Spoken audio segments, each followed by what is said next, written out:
tonight. Air Canada flights stay put as flight attendants defy a back-to-work order. Saskatchewan canola farmers feel the pinch from new Chinese tariffs. And how one city is handling renewed optimism now that coal can keep burning. This is CBC Saskatchewan News.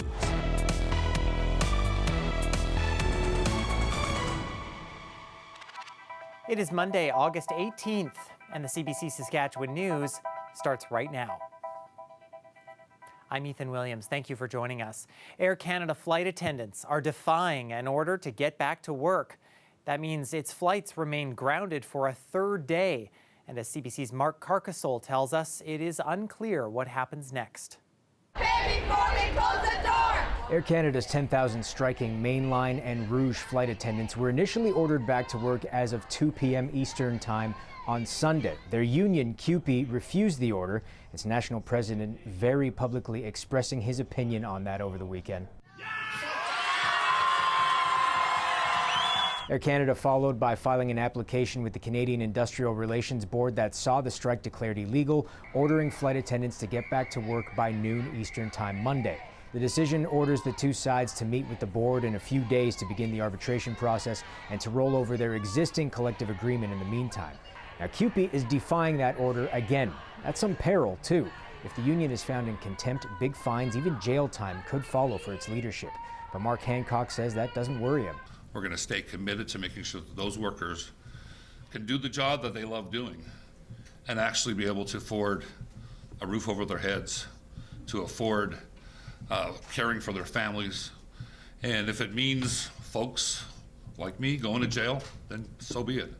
If it means our union being fined, then so be it. The union is pursuing an injunction to block enforcement of back-to-work orders, and they have support from some major players in the country's labor movement, like the Canadian Labour Congress.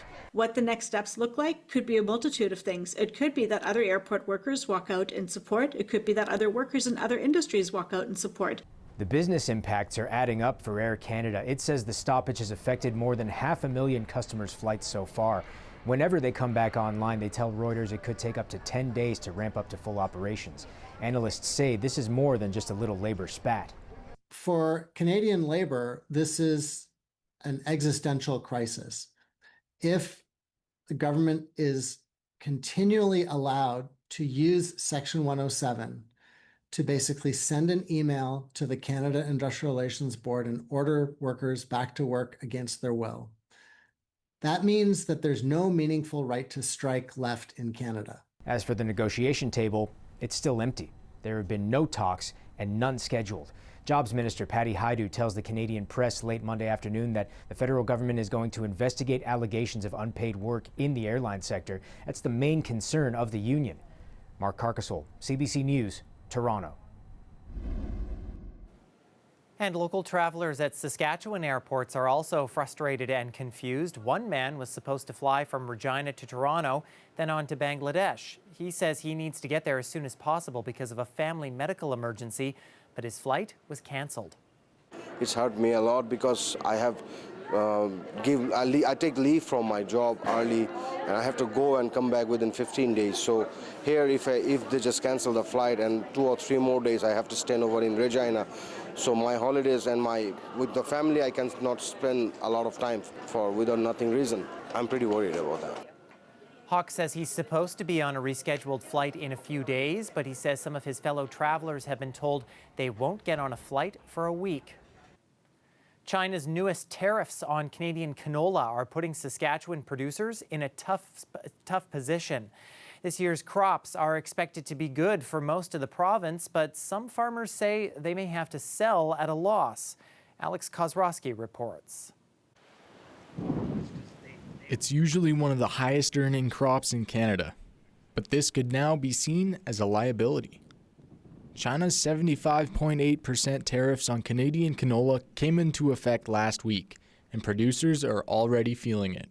When we grow a crop like this, that's expensive to grow, and we've got it to a point where we have the maximum amount of dollars put into this crop, and then an announcement like that just essentially dropped 50 cents a bushel right off the top. Canada produced the majority of the world's canola last year. China was our largest buyer, so it's justifying this new tariff as anti-dumping. According to a professor from the University of Manitoba, China is comparing Canada's internal price of canola, which is among the lowest in the world, without factoring the cost of transport. They're 60% of the world trade in soybeans. So they have this great big influence on the price of oilseeds. And they're playing, given that they already have that power, they're again messing with the canola market, where they're the biggest buyer and we're the biggest exporter. Bruin says despite the strain from Canada's biggest buyer, the crop is finding new markets in the EU, where it's being used to create biofuels. Some producers are concerned the new markets simply can't fill the hole.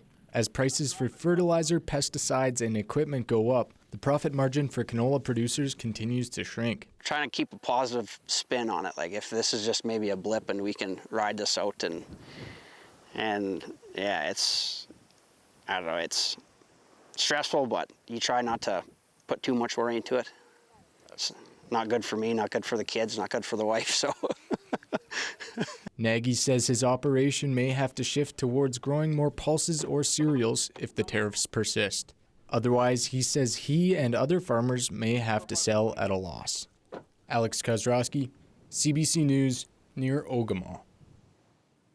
Saskatchewan is committing to coal-powered electricity for decades to come. The move defies federal regulations and a general move away from coal, but it is giving residents of a community in the southeastern corner of the province a new lease on life. Alexander Silberman has that story. Estevan, Saskatchewan, a small prairie city where coal has powered the local economy for more than a century. 1,000 jobs rely on 2 coal-fired power plants and a mine. It's in our livelihoods, it's in our DNA. The mayor says some were concerned the thriving community could be turned into a ghost town by a looming federal deadline to phase out the fossil fuel by 2030. It would have definitely hurt, it would definitely hit. You're looking at losing a third of your population. Yeah, there was no optimism on the horizon. Everybody was kind of planning for the worst. But the worst case appears to be avoided for now.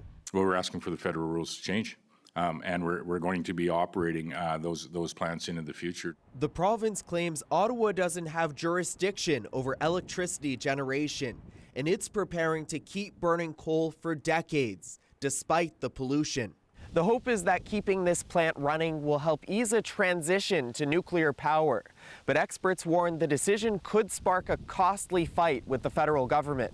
There was a plan, and now we have this possibility of wasting a lot of money to switch horses midstream to go with reinvesting in what is an outdated technology. An environmental group is already challenging the plan to burn coal in court. Is there a risk here? There's always a risk when you're going against, federal or any government. I worry more about having our reliable power, which keeps us safe, shut off without replacing it with someone. For now, it's a relief. Estevan went from 400 houses for sale to 50. It's so nice that they'll be keeping their jobs and it's been around forever, and I'm glad it's staying. It all means Saskatchewan could soon be one of the last places in Canada to burn coal, investing in the fossil fuel at a time when the rest of the world is leaving it behind. Alexander Silberman, CBC News, Estevan, Saskatchewan. The University of Regina Students' Union is pushing back days after its staff arrived to find an eviction notice and new locks on their office doors. The U of R terminated the Students' Union's lease last week. It asked URSU staff to vacate all of its spaces on campus by Wednesday. This includes office space, the URSU multi-purpose room, and the Lazy Owl restaurant, which is now closed until further notice. On Sunday, the Student Union sent an email to the university asking it to rescind its decision, saying it violates the group's constitutional rights. Just imagine, even if the the landlord here in Regina, they give 15 days of the eviction notice to anybody, even if they want to throw out someone from the office space or like the residential space. But these guys are like, you have the letter, you need to move out the stuff right now in 5 minutes. Ursu's original lease was supposed to terminate at the end of this month. Meanwhile, one student group says it is worried about not having student representation on campus. The Regina Public Interest Research Group says it hopes a new student union can be built in the future. The University of Regina has declined to comment on Ursu's letter. The Regina Red Sox are back in the throne. Well, it took all 3 games, but the Regina Red Sox are champions of the Western Canadian Baseball League. The team secured the title after a 5-4 win over the Sylvan Lake Gulls on Saturday. It is the first time the team has hoisted the trophy since 2012. It's also the first time a team from Saskatchewan has won the league title since the Swift Current 57's victory in 2017. Congrats to the team. Stay with us. We have more news and a look at the forecast for you after the break. The Regina Red Sox are back in the throne and are your WCBL champion.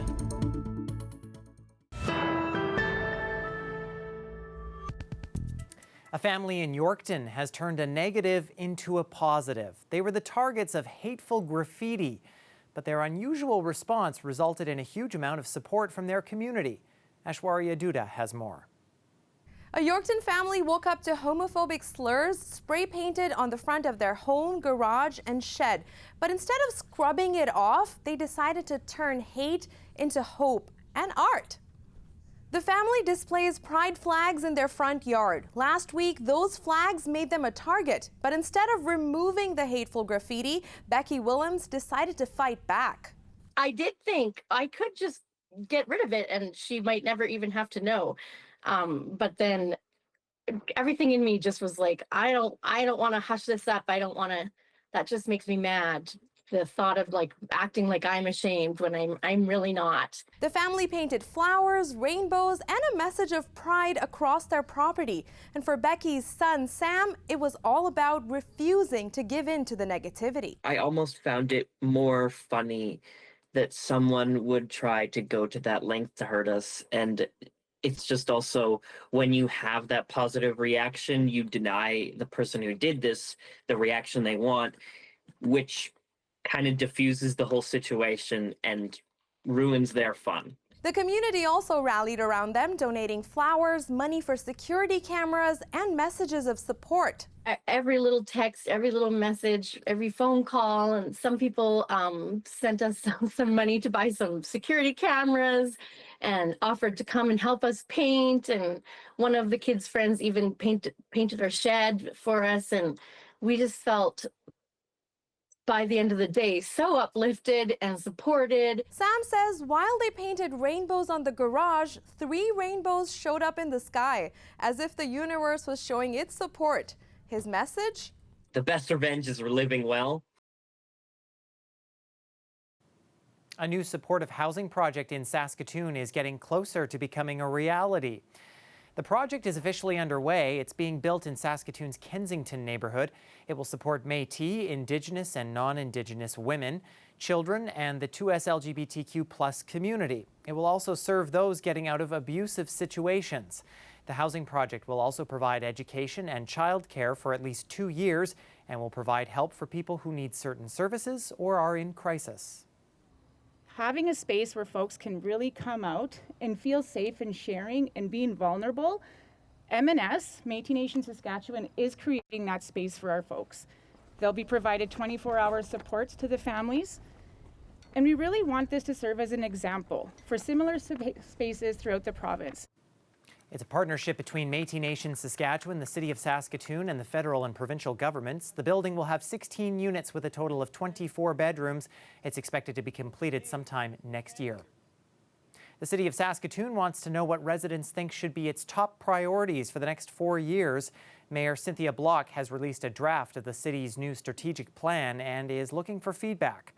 The 2026 to 2029 highlights housing and homelessness as a new priority along with core services. Returning priorities include parks and recreation, transportation, and community safety. The strategic plan sets the direction of City Council and informs development and other city activities. We've just come off an election and we've heard what people are saying to us on the doors. And, you know, I would be surprised if there was a dramatic shift. in terms of what residents are asking in terms of a strategic plan. But I feel like this strengthens the previous document and really targets the areas that we heard about most. Block says public feedback will help fine-tune the 4-year roadmap. People can have their say by filling out a survey on the city's website until September 19th. The city of Saskatoon has found more cases of Dutch elm disease. The new cases have been found in the Montgomery neighborhood as well as Riversdale, Caswell Hills, City Park and Sutherland. Residents are advised not to prune trees from April to the end of this month. The diseased trees are being removed and disposed at the Saskatoon landfill. The city will also increase surveillance of the surrounding area to look for any stored elm wood.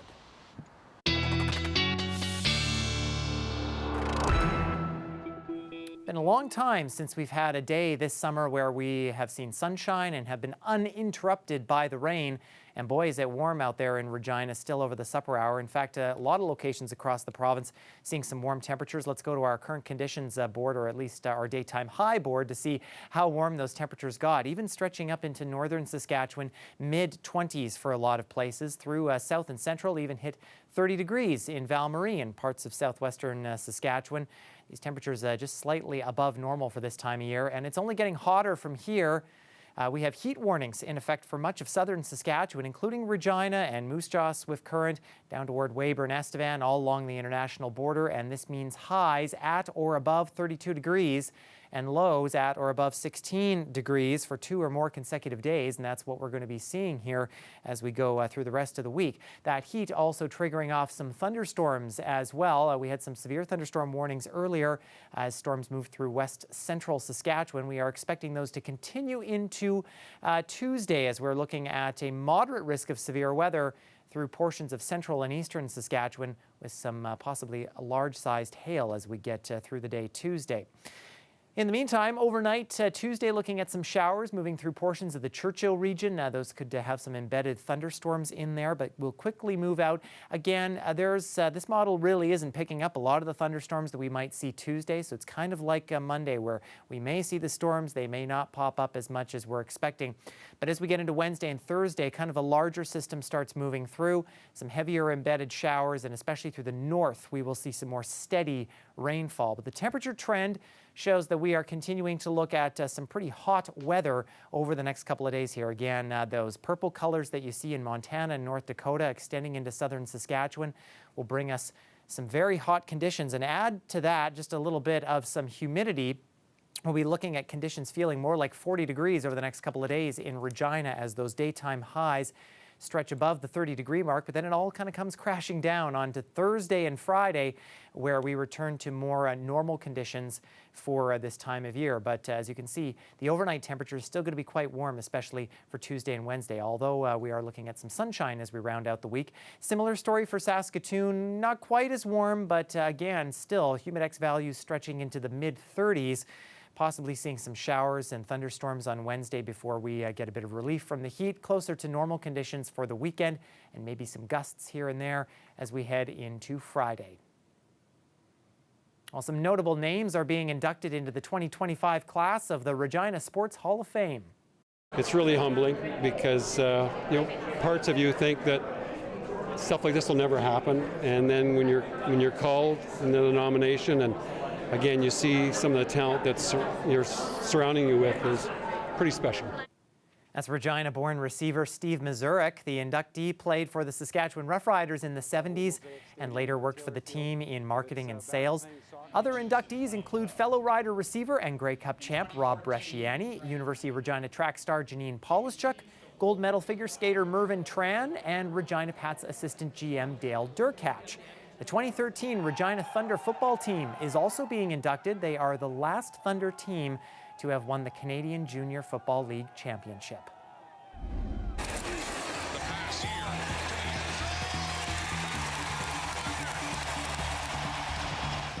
Meanwhile, the Green and White's winning streak continues after defeating the Hamilton Tiger Cats 29-9 on Saturday at Mosaic Stadium. The Riders' record extends to 8-1. The Riders' defense has been holding down the line and has not allowed a touchdown to be scored in 2 full games. The team travels to Calgary to face the Stamps on Saturday. Stay with us. We got more news for you and a final look at the forecast after the break.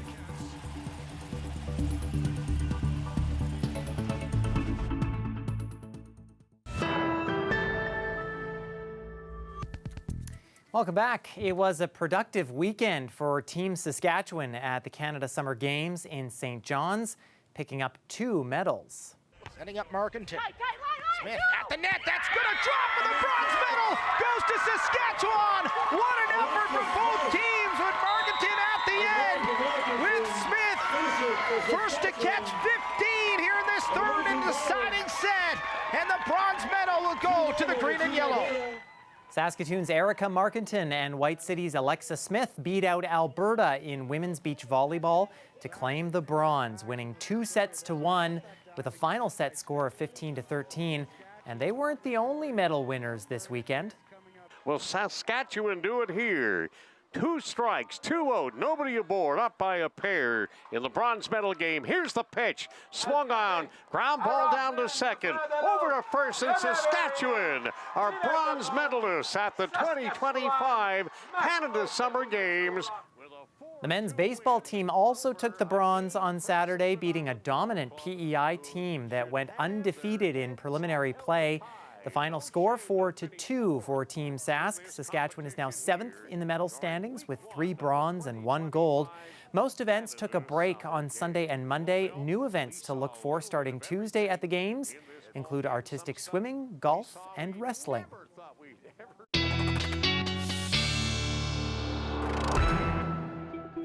Well, some pretty nice weather, pretty hot weather in store overnight for most of us through south and central. Look for clearing skies. The possibility of some fog, though, redeveloping in many areas as those lows hover for most of us into the mid-teens as the heat warnings continue. Up into northern Saskatchewan, a similarly warm night. But again, western sections of the Churchill region especially is where we're looking for some shower activity.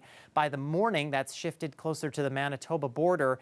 And generally a sun-cloud mix, I think, for much of the north as we head through Tuesday, with the possibility of some showers and thunderstorms developing. Into south and central, we're off to a warm start already by 7 a.m. under those sunny skies. By the noon hour, 30 degrees is the temperature that a lot of us, especially in the south, could be reaching. And then by the afternoon, into the low 30s. Some of us, especially in the south, that feels more like the mid to upper 30s, with the possibility of some showers and thunderstorms developing as we get a little bit later into the afternoon and into the evening hours. Some of those, of course, we'll have to watch as they may turn severe.